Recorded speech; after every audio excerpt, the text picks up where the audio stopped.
আসসালামু আলাইকুম বন্ধুরা, মাই হবি ব্লগ ভিডিওতে আপনাদের সবাইকে স্বাগত জানাই। আশা করি সবাই ভালো আছেন। আলহামদুলিল্লাহ আমরা অনেক ভালো আছি। আজকে মাইমুনার জন্মদিন, তো জন্মদিন উপলক্ষে কিন্তু আমরা একটা কেক এনেছি।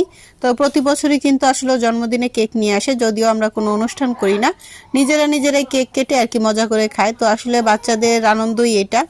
আমরা এছাড়া আর কোনো বড় ধরনের অনুষ্ঠান করি না, বা বাচ্চাদের কোনো নিয়ে আর কি ছোটোখাটোভাবে কোনো আয়োজন করা হয় না। শুধুমাত্র একটা কেক আনা হয় আর প্রতি বছরই এরকমভাবেই কাটা হয়।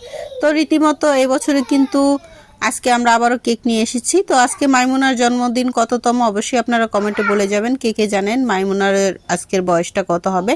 তো নতুন বছরে পা রেখেছে, তো সবাই দোয়া করবেন আর ওর জীবনটা যেন সুন্দর হয়, লেখাপড়ায় ভালো করে এই দোয়াই করবেন। আর পাশাপাশি কিন্তু মুনিবও আজকে বাড়িতে ছিল, কিন্তু মাদ্রাসায় থাকে সব সময়। তো যার কারণে ভাবলাম আসলে কেকটা এনে দুই ভাই বোন ভালোই হয়েছে, একসাথে খেয়েছে, না হলে কিন্তু আসলে মন খারাপ লাগতো যে ছেলেটা ছিল না। তো যে কোনো কারণে মুনিবকেও কিন্তু আজকে বিশেষ এক কারণে রেখেছি।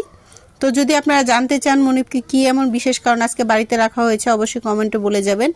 তো সবাই ভালো থাকবেন, সুস্থ থাকবেন। আজকের আর এই শর্ট ভিডিওটা বেশি বড় করব না। আর আমার এই ভিডিওগুলো যাদের ভালো লাগে অবশ্যই কিন্তু লাইক কমেন্ট শেয়ার করতে ভুলবেন না। আর আমার এই চ্যানেলটা সাবস্ক্রাইব করে যাবেন নতুন বন্ধুরা।